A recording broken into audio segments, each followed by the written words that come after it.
Hello दोस्तों। आज बुध का दिन है और मई की 19 तारीख। हम फिर लेके आए हैं एक नया टॉपिक जिसे डिस्कस करेंगे।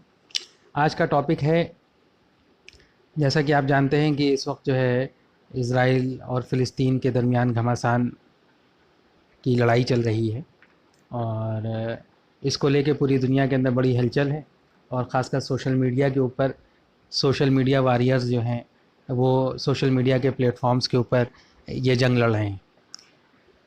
इस जंग में एक जो पहलू है वो जल्दी ना समझ में आने वाला है। वो ये है कि हिंदुस्तान से बड़ी तादाद में लोग जो हैं वो इसराइल के साथ इसराइल को सपोर्ट कर रहे हैं और हैशटैग चला रहे हैं, Hindu with Israel, I stand with Israel.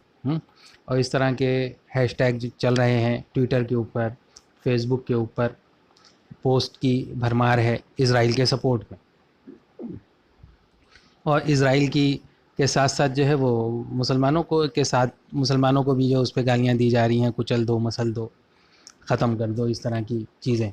और इसमें हमारे जो मेजॉरिटी हिंदू कम्युनिटी है वो उसके लोग जो हैं इस तरह के हैशटैग चलाने में और इस तरह की नफ़रत फैलाने वाली पोस्ट में आगे आगे हैं। और ख़ासकर पूरी हिंदू कम्युनिटी नहीं बल्कि हिंदू कम्युनिटी का एक ख़ास तबका जो है वो इसमें पेश पेश है। तो ये बात कुछ समझ में आसानी से नहीं आती कि भाई मुसलमान, अगर हिंदुस्तान का मुसलमान फ़िलिस्तीन के मुसलमानों को सपोर्ट करे तो बात समझ में आती कि वो मुसलमान होने की वजह से जो है फ़िलिस्तीनियों को सपोर्ट कर रहा है, क्योंकि फ़िलिस्तीनी भी मुसलमान हैं। अगर क्रिश्चियंस ज्यूज़ को और इसराइल को सपोर्ट करें तो बात ये समझ में आती है कि क्रिश्चियंस के अंदर एक तबका है जो जिन्हें ज़ायनिस्ट क्रिश्चियंस कहते हैं या न्यू कॉर्न कहते हैं या एवेंजिकल जो क्रिश्चियंस हैं उनके बारे वो शुरू से जो है इसराइल को सपोर्ट करते रहे, बल्कि इसराइल के फाउंडेशन में, इसराइल बनने में उनका एक बहुत बड़ा हाथ रहा है। वो सपोर्ट करने उनकी बात समझ में आती है कि उनका एक जो है पूरा एक पास्ट है। हिंदुस्तान में बसने वाले यहूदी अगर जो है इसराइल को सपोर्ट करते हैं तो ये भी बात समझ में आती है, क्योंकि इसराइल एक जो है एक रिलीजियस स्टेट है। और अगर वो और वहाँ यहूदी हैं और यहूदियों का जो है वो होमलैंड है, यहूदी उसे अपना होमलैंड मानते हैं, तो अगर हिंदुस्तान के यहूदी भी इसराइल को सपोर्ट करें तो ये भी बात समझ में आती है। लेकिन ये कि हिंदू इसराइल को सपोर्ट कर रहे हैं और इसराइल के यहूदियों को सपोर्ट कर रहे हैं, ये बात जो है कुछ समझ में नहीं आती। तो बहरहाल इसी को आज हम डिस्कस करेंगे। और जो लोग सोशल मीडिया के प्लेटफॉर्म पर हैं वो सब देख रहे हैं कि ट्विटर पे क्या हो रहा है, फेसबुक के ऊपर क्या हो रहा है, और यूट्यूब के ऊपर जो है वीडियोस की भरमार है इसराइल के सपोर्ट में और फ़िलिस्तीनियों को ख़त्म कर देने और मसल देने और कुचल देने के ऊपर। इसके अलावा हमारे यहाँ जो हिंदू नेशनलिस्ट हैं और उन्हें हिंदू नेशनलिस्ट जो ऑर्गेनाइजेशन हैं उनके जो माउथ पीस हैं, उनके जो ऑर्गन हैं, तो वो ऑर्गन और वो माउथ पीस में भी जो है वो इसराइल को खुलेआम इसराइल को सपोर्ट कर रहे हैं, फ़िलिस्तीनियों को जो है टेररिस्ट कह रहे हैं, उन्हें कंडम कर रहे हैं। तो ये एक जो है एक बाढ़ आई हुई है। तो हमें जो है इसको समझने की कोशिश करना है कि आखिर ऐसा क्यों है, इसके पीछे क्या है ना। जब कोई चीज़ होती है तो उसके पीछे कोई ना कोई मोटिवेशन होता है। तो हम जो हैं आज इसी को समझने की कोशिश करेंगे कि जो लोग हिंदुस्तान से, जो लोग इसराइल को और इसराइल की यहूदी स्टेट को सपोर्ट कर रहे हैं, उसके पीछे जो है वजह क्या है, कारण क्या है, वो किस चीज़ से मोटिवेट होकर ऐसा कर रहे हैं। तो इसके लिए हमें थोड़ा सा पीछे जाना पड़ेगा और हिस्ट्री में जो है ताक झांक करनी पड़ेगी।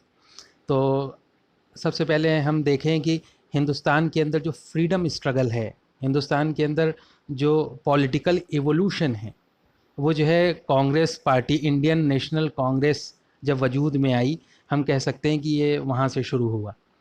तो हम जानते हैं कि इंडियन नेशनल कांग्रेस जो है उसका हिंदुस्तान की जो पॉलिटिक्स है उसके अंदर पहले तो वो एक तरह से वो एक अकेली जो है पॉलिटिकल पार्टी थी, और बाद में बहरहाल उसका असर जो है आफ्टर इंडिपेंडेंस कम होता गया, लेकिन बहरहाल आज भी एक नेशनल पार्टी है। तो जब कांग्रेस पार्टी बनी और बनाई गई तो उसके अंदर जो है बहुत से लोग गए, और हिंदुस्तान का जो नेशनलिज़म है वो एक तरह से कांग्रेस पार्टी ने उस नेशनलिज़म को जो है खड़ा किया। तो उस नेशनलिज्म को खड़ा करने में जो एक बड़ा किरदार रहा है वो गांधी जी का रहा है, और गांधी जी उसके जो हैं सबसे बड़े लीडर रहे हैं, और आज तक गांधी से ज़्यादा कोई कदावर लीडर नहीं हुआ। तो गांधी जी गांधी जी गोपाल कृष्ण गोखले को कहते हैं कि गोपाल कृष्ण गोखले जो हैं वो हमारे पॉलिटिकल गुरु हैं। और गोपाल कृष्ण गोखले जो थे वो चित्पवन ब्राह्मण थे। इसके अलावा जो है कांग्रेस के अंदर हम देखते हैं कि बाल गंगाधर तिलक भी नज़र आते हैं। बाल गंगाधर तिलक जो हैं वो गरम दल के नेता के तौर पे वो जाने जाते थे, और बाल गंगाधर तिलक भी जो है वो चित्पवन ब्राह्मण थे। तो एक तरफ जो है एक ही पीरियड में जो है जो कांग्रेस का जो मॉडरेट यानी नरम दल जो था उसको लीड कर रहे थे गोपाल कृष्ण गोखले, और गरम दल को लीड कर रहे थे बाल गंगाधर तिलक। और दोनों जो हैं वो एक ही क्लान से, एक ही कबीले से आते हैं, और वो कबीला कौन सा है, वो क्लान कौन सा है, वो है चित्पवन ब्राह्मणों का। तो इससे अंदाज़ा लगाइए कि चित भी मेरी और पट भी मेरी। तो पूरी कांग्रेस के ऊपर, कांग्रेस में इन लोगों का जो है बहुत इन्फ्लुएंस रहा है। इसके अलावा डॉक्टर मुंजे और ये सब लोग जो हैं कांग्रेस में रहे हैं। डॉक्टर हेडगेवार भी जो हैं, जो आरएसएस के फाउंडर हैं, कि डॉक्टर केशव बलराम हेडगेवार, वो भी आरएसएस के अंदर रहे हैं। और ये सब कांग्रेस में रहे हैं, और फिर कांग्रेस से निकल के इन लोगों ने आरएसएस बनाया है। तो बहरहाल हम ये देखते हैं कि कांग्रेस के ऊपर शुरू से चित्पवन ब्राह्मणों का जो है वो कंट्रोल रहा है, और उन्होंने कांग्रेस का एजेंडा सेट करने में की रोल प्ले किया है। गांधी जी अपने शागिर्द विनोबा भावे के बारे में कहते हैं, जो कि एक चित्पवन ब्राह्मण थे। वो कहते हैं कि ये हमारे बेहतरीन शागिर्द हैं, और ये हमारे शागिर्दों में गहने की तरह। इसके अलावा हम ये देखें कि जो गांधी जी हैं, गांधी जी के बारे में अगर हम जो हैं जाते हैं और देखते हैं, तो हम ये देखते हैं कि गांधी जी जब साउथ अफ्रीका में थे और साउथ अफ्रीका में वो पढ़ रहे थे, तो गांधी जी से की दोस्ती हरमन कालनबाग से। हरमन कालनबाग जो हैं वो साउथ अफ्रीका में आर्किटेक्ट थे, और बहुत सी जो है फील्ड में उनको बड़ी महारत हासिल थी, और वहाँ बहुत बड़ी लैंड पे उनका फार्म हाउस था। तो गांधी जी उन्हीं के साथ रहते थे। गांधी जी से हरमन कालनबाग के बहुत ही करीबी और बहुत ही ज़ाती तरह के जो है वो ताल्लुकात थे। हरमन कालनबाग जो हैं वो साउथ अफ्रीका में जो ज़ायोनिस्ट फेडरेशन था उसके ज़िम्मेदारों में से थे। आप जानते हैं कि ज़ायोनिज़्म के बारे में आप जानते हो कि ज़ायोनिज़्म किसे कहते हैं और ज़ायोनिस्ट किसे कहते हैं। ज़ायोनिज़्म जो है, ज़ायोनिज़्म कहते हैं यहूदियों की उस विचारधारा को, उस आइडियोलॉजी को जो उनके अंदर जो एक एहसास था कि पिछले लगभग 1800-1900 सालों से यहूदियों के पास कोई होमलैंड नहीं है, कोई उनका देश नहीं है। तो वो ये चाहते थे कि दुनिया के अंदर कोई उनका एक देश हो जहाँ वो सुकून से और इत्मीनान के साथ रह सकें।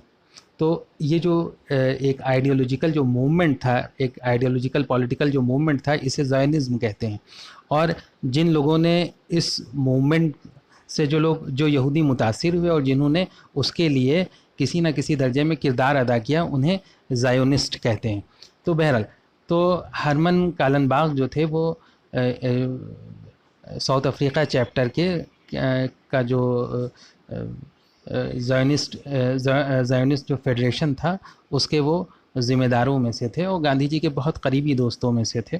और गांधी जी ने उनके बारे में बहुत कुछ लिखा है, और अपनी जो गांधी जी की ऑटोबायोग्राफी है, experiment with truth, experiments the story of my experiments with truth में उन्होंने उसे हरमन कालनबाग को अपना सोलमेट कहा है। और गांधी जी के मरने से लगभग 3 साल पहले हरमन कालनबाग का जो है वो की मौत हो गई, और वो उनको ले जाके इज़राइल में दफन किया गया। हालांकि उस वक्त इज़राइल तो 1948 में बना है, लेकिन 1945 में हरमन कालनबाग को, जो उस वक्त का जो फ़िलिस्तीन था और जिसे इज़राइल के नाम से जाना जाता है, जिसने एक नया मुल्क बन गया, तो वहाँ जाके उनको दफनाया गया। उनकी किताबें बाद में जेरूसलाम की जो हिब्रू यूनिवर्सिटी है उसे डोनेट की गई। तो बहरहाल गांधी जी के कालन-बाग से बहुत करीबी ताल्लुकात थे। इसके अलावा एक और यहूदी जिनका नाम आता है हेनरी सोलोमन पोलक, उनसे गांधी जी के बहुत ही करीबी ताल्लुकात थे। उन्होंने गांधी जी की एक बायोग्राफ़ी भी लिखी है और ये पोलक जो थे वो यहूदी थे।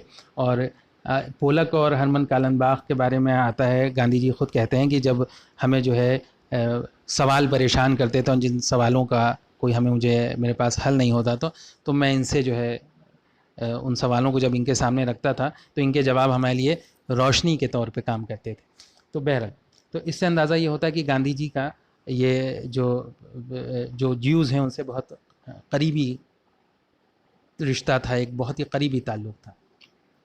इसके अलावा जब इज़राइल बना तो अल्बर्ट आइंस्टाइन जो बहुत मशहूर साइंटिस्ट हैं, उन्होंने गांधी जी को ख़त भी लिखा था कि वो इज़राइल को एक्सेप्ट कर लें। तो बहरहाल वो गांधी जी का वो मार दिया गया और फिर वो चीज़ें बाद में नहीं हो पाई, लेकिन अगर गांधी जी होते तो चीज़ें जो हैं वो गांधी जी ही के हाथों से होती। तो बहरहाल, तो ये एक जो है अंदाज़ा होता है कि हमारी जो इंडियन पॉलिटिक्स है और हमारी इंडियन पॉलिटिक्स जिसने हमारी सोसाइटी को मुतासिर किया और जिसने और तो उन लोगों के ऊपर के जो लोग थे, जो लीडर्स थे, उनके जो ज्यूज़ हैं और जो ज़ायनिस्ट हैं उनसे बहुत करीबी ताल्लुकात थे। और इसी तरह रवींद्रनाथ ठाकुर हैं, रवींद्रनाथ ठाकुर के यहूदियों से बहुत करीबी ताल्लुकात थे।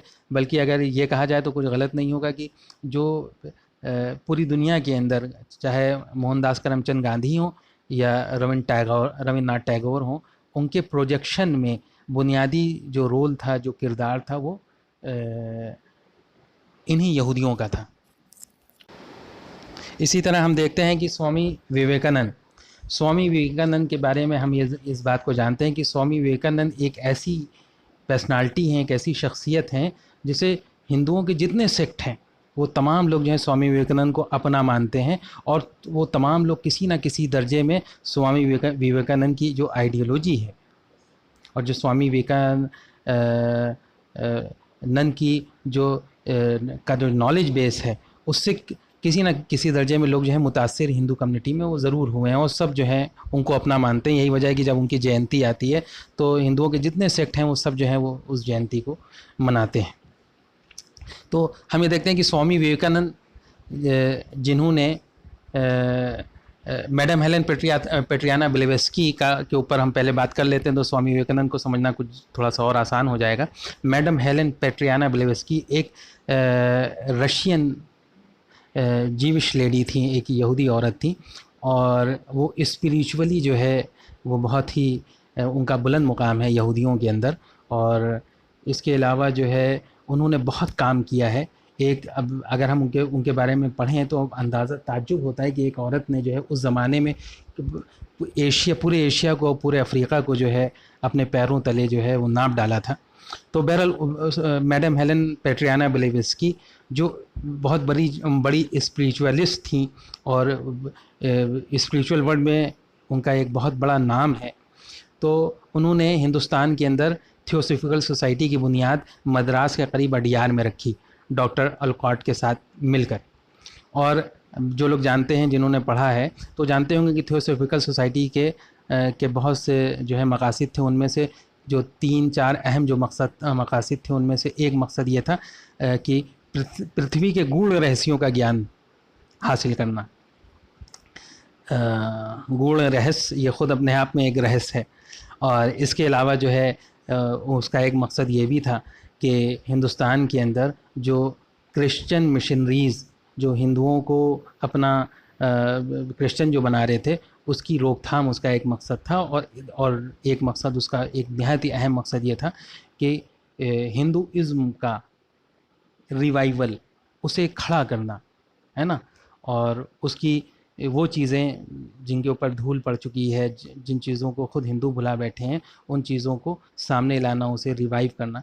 तो एक तरह से थियोसॉफिकल सोसाइटी जो है, थियोसॉफी जो मूवमेंट था, तो जो आज जो मॉडर्न जो हमें हिंदुइज़्म जो नज़र आती है और हिंदुओं के अंदर जो रिवाइवलिस्ट जो मूवमेंट्स नज़र आते हैं, वो चाहे वो किसी सेक्ट की तरफ से हों, तो उसमें थियोसॉफिकल सोसाइटी का बड़ा अहम किरदार था। तो बहरहाल मैडम हेलेन पेट्रियाना ब्लेवेस्की जो थी, उनका जो है इंटरेक्शन स्वामी विवेकानंद के साथ हुआ और स्वामी विवेकानंद मैडम हेलेन पेट्रियाना ब्लेवस्की से बहुत ज़्यादा मुतासिर हुए और मैडम हेलेन पेट्रियाना ब्लेवस्की भी जो है विवेकानंद को बहुत अहमियत स्वामी विवेकानंद को बहुत अहमियत देती थी। और यही वजह है कि स्वामी विवेकानंद को की बड़ी शोहरत है इस ताल्लुक़ से कि जो वर्ल्ड रिलीजन जो कॉन्फ्रेंस हो रही थी उसमें शिकागो के अंदर उन्होंने जो लेक्चर दिया है, तो अमेरिका जाने और वहाँ उनके ठहरने का इंतज़ाम मैडम हेलेन पेट्रियाना ब्लेवस्की के एक शागिर्द ही के ज़रिए से वहाँ हुआ था। जो एक लेटर इशू किया गया था स्वामी विवेकानंद को, वो लेके गए थे और उस जो वर्ल्ड रिलीजन जो कॉन्फ्रेंस हो रही थी उसके अंदर जो स्वामी विवेकानंद को जो वक्त जो दिया गया था वो उन्हीं की कोशिशों के नतीजे में मिला था। इसके अलावा स्वामी विवेकानंद और मैडम हेलेन पेट्रियाना ब्लेवस्की के ताल्लुकात की नौइयत क्या थी, इसको हम इससे समझ सकते हैं कि मैडम हेलेन पेट्रियाना ब्लेवस्की ने अपनी जो डायरी है उसके अंदर लिखा है कि स्वामी विवेकानंद से उन्होंने एक रिचुअल कंपोज कर एक स्पिरिचुअल रिचुअल जो है कंपोज करने के लिए कहा था और स्वामी विवेकानंद ने एक स्पिरिचुअल रिचुअल कंपोज करके दिया था, जिसे मैडम हेलेन पेट्रियाना ब्लेवस्की ने शायद अमेरिका में और शायद अमेरिका के शहर न्यूयॉर्क में वो एक कुछ ख़ास लोगों की एक स्पिरिचुअल सिटिंग के अंदर उस रिचुअल को जो है वो किया गया था, परफॉर्म किया गया था। तो बहरहाल तो इन तमाम चीज़ों से अंदाज़ा ये होता है कि जो हमारे जो हिंदुस्तान और हिंदुस्तान के अंदर जो हिंदुओं का जो पुनर्जागरण है और जो उसके जो रिवाइवलिस्ट लोग हैं उनका जो है यहूदियों से बहुत ही करीबी ताल्लुक़ था और इसे कह सकते हैं जैसे कि उस्ताद और शागिर्द का ताल्लुक़ होता है। तो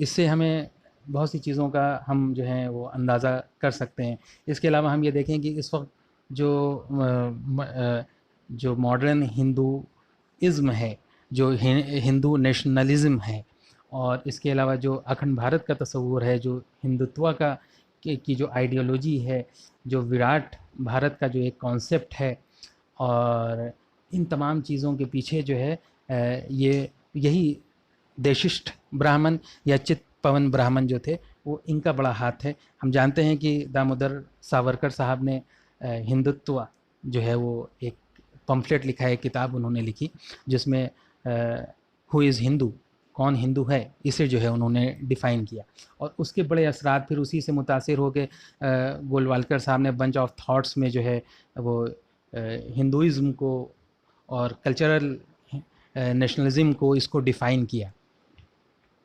और सावरकर साहब के बारे में आप जानते हैं कि वीर दामोदर सावरकर जो थे वो अपनी स्टूडेंट लाइफ ही से बहुत एक्टिव थे, चित्पवन ब्राह्मण थे। जब वो पूना के अंदर फर्गुसन कॉलेज के अंदर पढ़ रहे थे तभी उन्होंने उस वक्त एक सीक्रेट सोसाइटी बनाई और हिंदू महासभा से जो है वो हिंदू महासभा के वो प्रेसिडेंट रहे सावरकर साहब। और जितना भी हिंदुस्तान के अंदर जो भी हमें हिंदुओं का जो रिवाइवलिस्ट मूवमेंट जो नज़र आता है वो पूरा मूवमेंट जो है उसमें इनका एक बहुत अहम और बहुत ही की रोल है दामोदर सावरकर साहब का। इसके अलावा हम ये देखते हैं इन्हीं से मुतासिर होकर डॉक्टर केशव बलराम हेडगेवार ने 1925 या उसके करीब करीब जो है आरएसएस बनाई, राष्ट्रीय स्वयंसेवक संघ बनाई और जो बाल गंगाधर तिलक की जो आइडियोलॉजी थी, सावरकर की जो आइडियोलॉजी थी उसको लेके ये आगे चले, है ना। और इस आइडियोलॉजी ही का नतीजा है कि आरएसएस की जो पॉलिटिकल जो विंग है बीजेपी आज वो गवर्नमेंट में है। तो अगर हम जो है आरएसएस को देखें तो आरएसएस की जो लीडरशिप है, जो सरसंघचालक कहलाते हैं, उनके जो चीफ होते हैं, ऑर्गेनाइजेशनल चीफ जो होते हैं, जो सरसंघचालक कहलाते हैं, वो या तो जो वो ज़्यादातर जो है वो रज्जू भैया को छोड़ के, प्रोफेसर राजेंद्र सिंह को छोड़ के बाकी सब जो हैं वो ब्राह्मण हुए हैं और ब्राह्मणों में भी देशिष्ट ब्राह्मण हुए हैं। आप इस बात को जानते होंगे कि चित्पवन ब्राह्मण और देशिष्ट ब्राह्मण और कालहाड़ी ब्राह्मण जो हैं ये एक ही दरख्त की कई शाखें हैं और इनके बारे में कहा जाता है और इसके ऊपर जो है काफ़ी रिसर्च भी हुई है कि जो डायस्पोरा यानी 17 AD के अंदर जो फ़िलिस्तीन है उसके अंदर जो यहूदी उस वक्त वहाँ बसे हुए थे, उनके ऊपर बेबीलोन का बादशाह, इराक़ बेबीलोन के बादशाह ने उस वक्त हमला किया और जो टेम्पल माउंट है उसको गिरा दिया, यहूदियों का कत्लेआम किया, और जो यहूदी वहाँ से बच के भाग सके वो पूरी दुनिया में जो है फैल गए। तो कहा जाता है कि उसी ज़माने में वो जो यहूदी जो है भाग के जो आए वो हिंदुस्तान आए, या उस ज़माने में उसके बाद, और वो इस इलाके में आके बस गए जो कोस्टल महाराष्ट्र और कोस्टल महाराष्ट्र और कर्नाटका का जो इलाका है, इस इलाके में आके बस गए। तो ये चित्पवन और देशिष्ट ब्राह्मण जो हैं वो कहा जाता है कि उन्हीं डायस्पोरा के दौर के भागे हुए यहूदी ही हैं जो हिंदुस्तान में आए, तो उन्होंने अपने आप को जो है वो ब्राह्मण शो किया और ब्राह्मण जो है प्रोजेक्ट किया, और धीरे धीरे जो है वो ब्राह्मणों के अंदर घुल मिल गए, उन्हें भी ब्राह्मण माना जाने लगा। और फिर उसके बाद जो है ये लोग जो हैं इतने शार्प थे, इतने स्मार्ट थे कि पूरे सनातन धर्म को इन्होंने हाईजैक कर लिया और अपने हिसाब से हिंदुइज्म को जो है डिफ़ाइन किया। तो बहरहाल तो हम ये देखते हैं कि इनके असरात जो हैं पूरी हिंदू सोसाइटी के ऊपर वो बहुत गहरे हैं, और इन बज़ाहिर ब्राह्मण लेकिन एक्चुअली दर हकीकत जो हैं वो ये यहूदी हैं। और इनके ऊपर ट्यूडर पारफेट जो एक बहुत बड़े हिस्टोरियन हैं, ये जो हैं ब्रिटेन के हिस्टोरियन हैं, और ख़ासकर इनकी जो फील्ड है वो ये है कि जो डायस्पोरा के जो लॉस्ट ट्राइब्स हैं उनके ऊपर इन्होंने बहुत काम किया है। उनकी बहुत सी किताबें इस सब्जेक्ट के ऊपर छपी हैं। तो ये ख़ुद भी हिंदुस्तान आए हैं और हिंदुस्तान के अंदर बॉम्बे यूनिवर्सिटी में ओरिएंटल स्टडीज़ में कुछ रिसर्च वर्क हुआ है मिल के। तो ट्यूडर पारफेट के मुताबिक ये जो चित्पवन हैं और देशिष्ट ब्राह्मण वगैरह हैं, ये सब जो हैं वो डायस्पोरा के बिछड़े हुए यहूदी हैं, लॉस्ट ट्राइब्स हैं। और इसके ऊपर जो ये सेंटर फॉर सेलुलर और मॉलिक्यूलर बायोलॉजी जो है उसमें भी इनके जीन के ऊपर एक स्टडी हुई है, जिसमें पाया गया है कि जो ज्यूस के जो जीन हैं और इनके जो जीन हैं वो दोनों जो हैं वो सिमिलर हैं, दोनों एक जैसे हैं। तो बहरहाल ये इनकी हिस्ट्री ये है। और शायद इन लोगों की हालांकि हिंदुस्तान के अंदर जो यहूदी जो हैं बहुत से रहे हैं, बगदादी यहूदी, कोचीन के यहूदी और इस तरह के, और लेकिन ज़्यादातर लोग जो हैं वो इज़राइल शिफ्ट हो गए हैं या ब्रिटेन वगैरह शिफ्ट हो गए हैं। लेकिन ये कि मिज़ोरम के अंदर मिज़ो ट्राइब्स और इसके अलावा कुकी ट्राइब्स जो हैं उनको भी लॉस्ट ट्राइब कहा गया, यानी बिछड़े हुए यहूदी कबीले जो इंडियन सोसाइटी में आके मर्ज हो गए थे, और ये सब जो हैं वो जा चुके हैं वहाँ। लेकिन ये कि शायद चित्पवन ब्राह्मण और ये देशिष्ट ब्राह्मण वगैरह जो हैं इनका शायद इस पूरे रीजन में कोई बहुत ही इम्पॉर्टेंट, मतलब बहुत ही स्ट्रेटजिक इम्पॉर्टेंस है, जिसकी वजह से शायद इनको जो है इज़राइल नहीं शिफ्ट किया गया है और वो ये यहीं बने हुए हैं और यहीं रह रहे हैं और अपना जो रोल है वो प्ले कर रहे हैं पूरी हिंदू सोसाइटी को कंट्रोल करने में। इसके अलावा अगर हम ये देखें कि हिंदुस्तान के अंदर जो रिलीजियस मूवमेंट है, जो पॉलिटिकल मूवमेंट है, इसके अलावा हिंदुस्तान के अंदर जो रिवाइवल मूवमेंट है, उन तमाम के अंदर यही जो है उनको यही लोग कंट्रोल करते रहे। जैसे इंडियन नेशनल कांग्रेस के ऊपर हम लोग बात कर चुके हैं कि उसे कंट्रोल करते कौन रहे हैं, यही चित्पवन ब्राह्मण कंट्रोल करते रहे। बाल गंगाधर तिलक के बारे में हम जानते हैं कि कांग्रेस में वो रहे और गरम दल को वो लीड करते रहे और वो बहुत ही इफ़ेक्टिव थे। एक वक्त ऐसा है कि गांधी जी उनके सामने जो है बिल्कुल पैरालाइज हो गए थे और उनकी कुछ नहीं चलती थी बाल गंगाधर तिलक के बारे में। और ये वजह है कि बाल गंगाधर तिलक ने अपने एक अपोनेंट, यानी कि बाल गंगाधर तिलक इस लिहाज से उनके अपोनेंट थे, गांधी जी के नरम दल के थे और वो जो है गरम दल के थे बाल गंगाधर तिलक। गांधी जी ने कहा है कि उनको कहा है कि आधुनिक भारत का निर्माता बाल गंगाधर तिलक को कहा है। और बाल गंगाधर तिलक चित्पवन ब्राह्मण थे। बाल गंगाधर तिलक वो साहब हैं जिन्होंने महाराष्ट्र के अंदर पहले गणेश उत्सव वगैरह कुछ नहीं होता था, कोई जानता नहीं था, गणेश उत्सव शुरू किया। और इसके अलावा जो है जो शिवाजी का आज बहुत नाम है, शिवाजी जयंती भी सबसे पहले जो है बाल गंगाधर तिलक ही ने जो है महाराष्ट्र के अंदर शुरू की। और उसके पीछे मकसद क्या था? उसके पीछे मकसद यह था कि हिंदू कम्युनिटी को ऑर्गेनाइज करना, यूनाइट करना, संगठित करना। और संगठित करने के बाद जो इनका मोटो है, इनका जो ऑब्जेक्ट है और इनका जो एजेंडा है, उसके ऊपर उस पूरी हिंदू कम्युनिटी को लगा देना।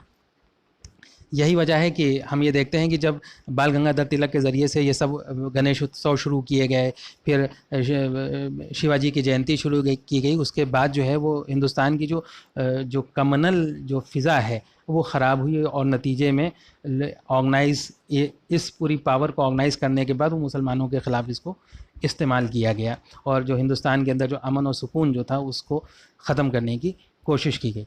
अच्छा, बाल गंगाधर तिलक जो है एक ऐसी पर्सनालिटी, अगर उनके ऊपर बात की जाए तो घंटों बात की जा सकती है। हिंदी हम लोग लिखते हैं, हिंदी हम लोग पढ़ते हैं, तो सबसे पहले बाल गंगाधर तिलक ही ने इस बात की वकालत की थी कि हिंदी को लिखा जाए देवनागरी स्क्रिप्ट में, और बाल गंगाधर तिलक ही की कोशिशों के नतीजे में हिंदी जो है वो देवनागरी स्क्रिप्ट में लिखी जाने लगी। बाल गंगाधर तिलक भी चित्पवन ब्राह्मण थे और इनका असरात इन्फ्लुएंस के ऊपर अभी हम बात कर ही रहे हैं, और जो लोग जानते हैं वो अच्छी तरह से इस बात से बाखबर हैं कि उनके असरात किस दर्जे के थे। इसके अलावा हम ये देखते हैं कि ये जो चित्पवन ब्राह्मण हैं जिनका सेंटर जो है वो पूना है, पूना के बारे में कहा जाता है कि पूना की टोटल पॉपुलेशन का 5% जो है ब्राह्मण हैं, और उसमें 80% के लगभग जो है ये देशिष्ट और चित्पवन ब्राह्मण है। और पूना को इसी वजह से कहा जाता है कि एक बहुत पुराने ज़माने से वो प्रतिक्रिया का एक केंद्र रहा है और आज भी है कि अगर कुछ भी होता है तो उसके ऊपर एक प्रतिक्रिया पूना से ज़रूर आती है। और हम जानते हैं कि गांधी जी को मारने वाले जो था क्या नाम है, नाथूराम गोडसे, वो भी एक चित्पवन ब्राह्मण था। अब बाद में इन लोगों को लगा कि गांधी जी जो है शायद इनके एजेंडे की राह में एक रोड़ा है, तो उस रोड़े को इन्होंने इस तरह से हटा दिया। अच्छा, इन लोग जो है मेंटली जो है एक तो ये कॉन्स्पिरेटर्स हैं और दूसरे मिलिटेंसी इनके अंदर बहुत पाई जाती है। जो भी इनकी राह में रोड़ा होता है उसे ये हटा देते हैं, ख़त्म कर देते हैं। तो जैसा कि अभी हम पिछले दिनों जानते हैं कि जो करकरे थे जिनको मार दिया गया, जो ATS के चीफ थे, तो जब उन्होंने मक्का मस्जिद और अजमेर दरगाह और मालेगांव ब्लास्ट के केस के ऊपर वो काम कर रहे थे, तो उन्होंने ही चीज़ों को एक्सपोज किया और बताया कि किस तरह एक ग्रुप जो है वो इस बात की कोशिश कर रहा था कि मुसलमानों को टारगेट किया जाए, और वो एक हिंदू राष्ट्र का जो तस्वुर है वो एक भारत को एक हिंदू राष्ट्र बनाना चाहते थे, और उसकी एग्ज़ाइल गवर्नमेंट जो है वो इसराइल में बनाना चाहते थे। इसराइल के शहर हैफा में कहीं पे उन्होंने जो है कोई जगह का भी वो कर देख रखी थी कि हम यहाँ से जो है हिंदू राष्ट्र का एक जिला वतन हुकूमत जो है यहाँ से बनाएंगे। और उस पूरे उसमें सावरकर, चित्पवन ब्राह्मण इन्वॉल्व थे, और सावरकर साहब की के पोते की शायद बीवी जो है, वाइफ जो है, वो भी इस पूरे उसमें जो है इन्वॉल्व थी। तो बहरहाल इस तरह के इन लोगों के जो है चीज़ें रही हैं। और जो तो ये जो जिन चीज़ों के ऊपर हमने बात की है, तो हम उससे अंदाज़ा लगा सकते हैं कि हिंदुस्तान के अंदर जो जितने भी मूवमेंट रहे हैं हिंदुओं के, उसके ऊपर इन लोगों के असरात बहुत गहरे रहे, चाहे वो आर्य समाज हो, चाहे वो ब्रह्मो समाज हो, और चाहे वो रामकृष्ण मिशन हो। इसके अलावा थियोसॉफिकल सोसाइटी के ऊपर के ऊपर जो है इनके असरात बहुत जो है गहरे रहे हैं। इसके अलावा RSS और हिंदू महासभा तो उसके फाउंडर्स रहे हैं। इसके अलावा ना सिर्फ ये बल्कि जो कम्युनिस्ट पार्टीज़ हैं, जो सोशलिस्ट पार्टीज़ हैं, वो सब जो हैं इनके इन्फ्लुएंस में हैं। और इसके अलावा जो वो पार्टीज़ हैं जो अपने आप को ह्यूमनिस्ट कहती हैं या अपने आप को लिबरल कहती हैं या जो फ्री थिंकर्स हैं, वो सब किसी ना किसी दर्जे में डायरेक्टली या इनडायरेक्टली या तो इन्हीं में से हैं या इनके लिए काम करने वालों में से हैं। तो मेरे ख़्याल से हम लोगों ने काफ़ी बात कर ली है और अब चीज़ें समझ में हमें बआसानी आ सकती हैं कि जो लोग उन्हें सपोर्ट कर रहे हैं उसके पीछे असल लोग क्या हैं और असल एजेंडा क्या है और मोटिवेशन, मेन मोटिवेशन क्या है।